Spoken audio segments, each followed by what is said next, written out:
Hello and welcome to start of section 4, part 1. This section is about introduction to themes.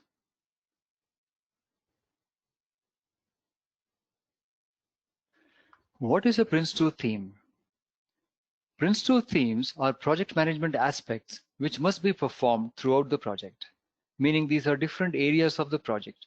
For example, the planning area, or a monitoring and controlling area, or a cost area, or a risk area, and so on. So PRINCE2 has its own unique aspects or themes which we will discuss in this section.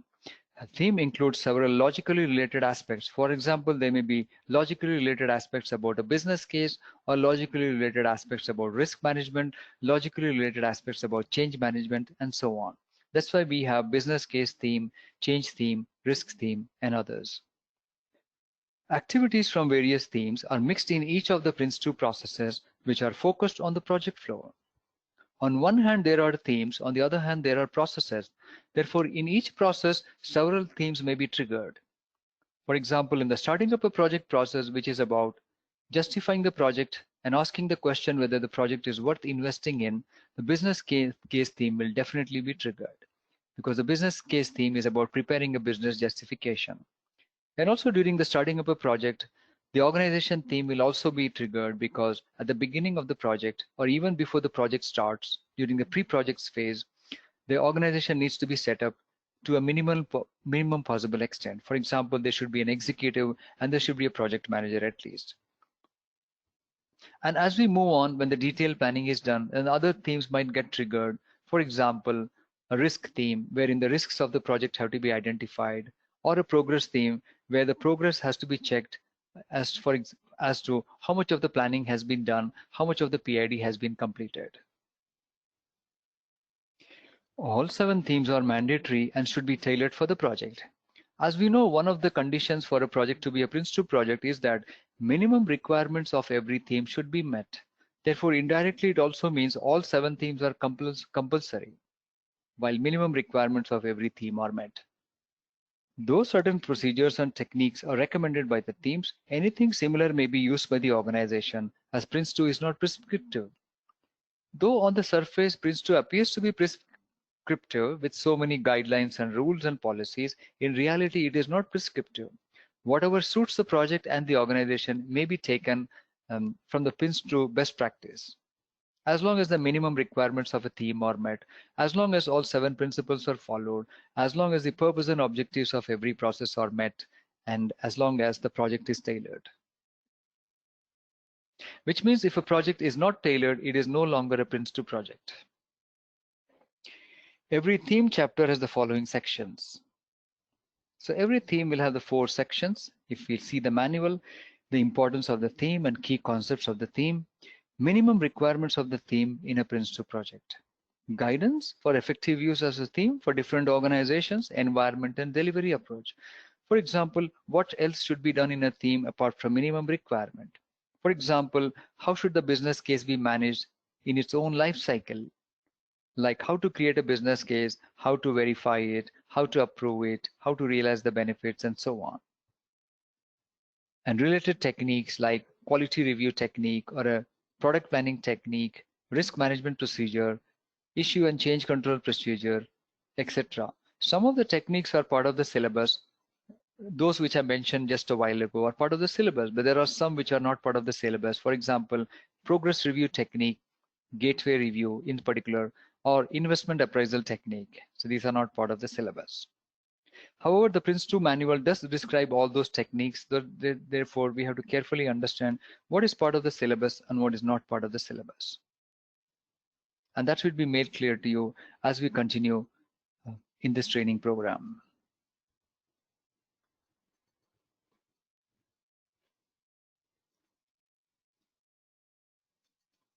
Let me show you for a moment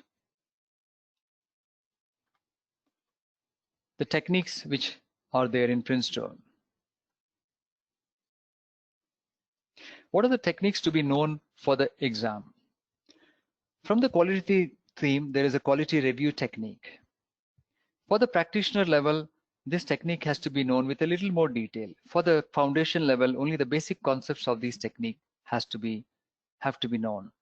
Under the plans theme, product-based planning approach or technique. Under the risk theme, risk management approach. Under the change theme, issue and change control procedure. We have these acronyms here, IAPIC and CAPDI. This is just to give you an advanced note about that there are 5 steps in the risk management procedure: identify, assess, propose, implement, and communicate. Similarly, we have here capture, assess, propose, decide, and implement.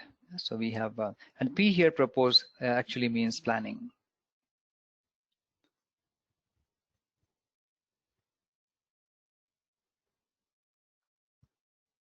On the other hand, there are some techniques which are not part of the exams, but these are mentioned in the manual.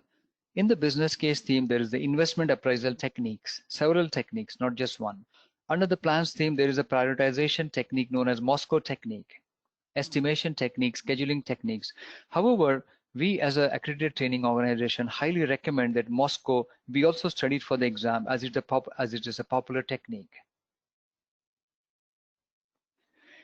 Progress theme, progress evaluation and peer review technique. Risk theme, risk identification and assessment techniques. These are not part of the exam.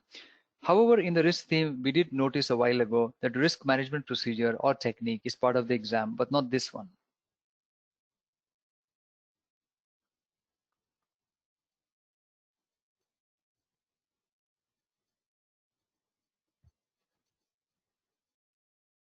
Moving on.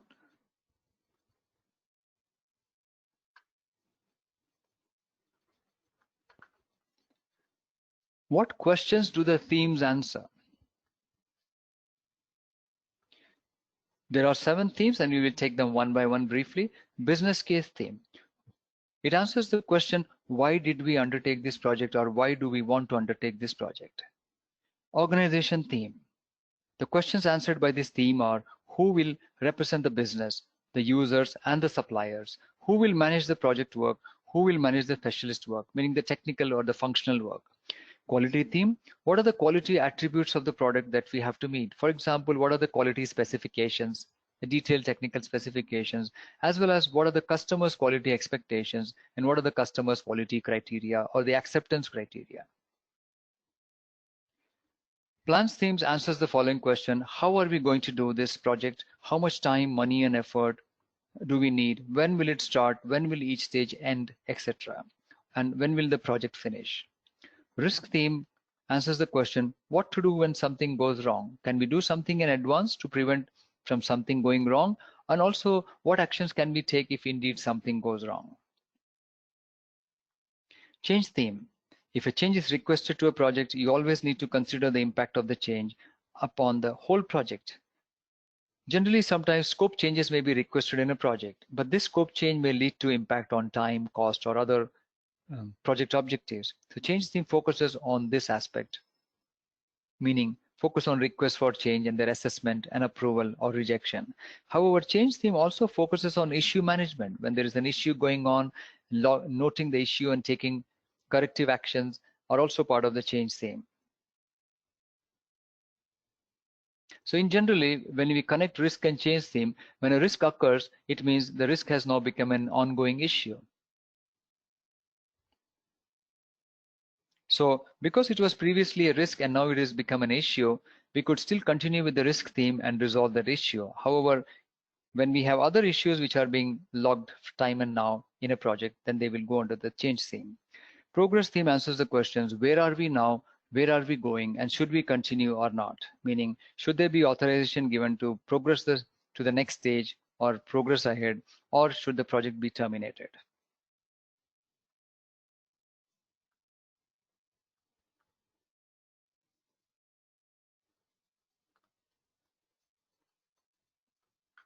How can the themes be tailored? As we know already, minimum requirements of a theme must be fulfilled. The purpose of a theme should not be compromised. Tailoring must consider process, language, meaning terminology, risks, organization, and customer policies.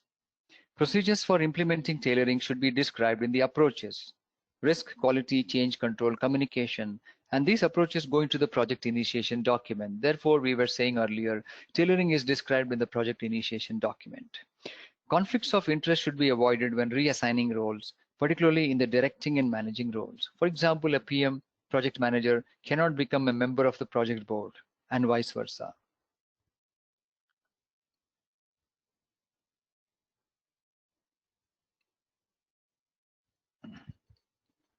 Time to reflect on the learnings.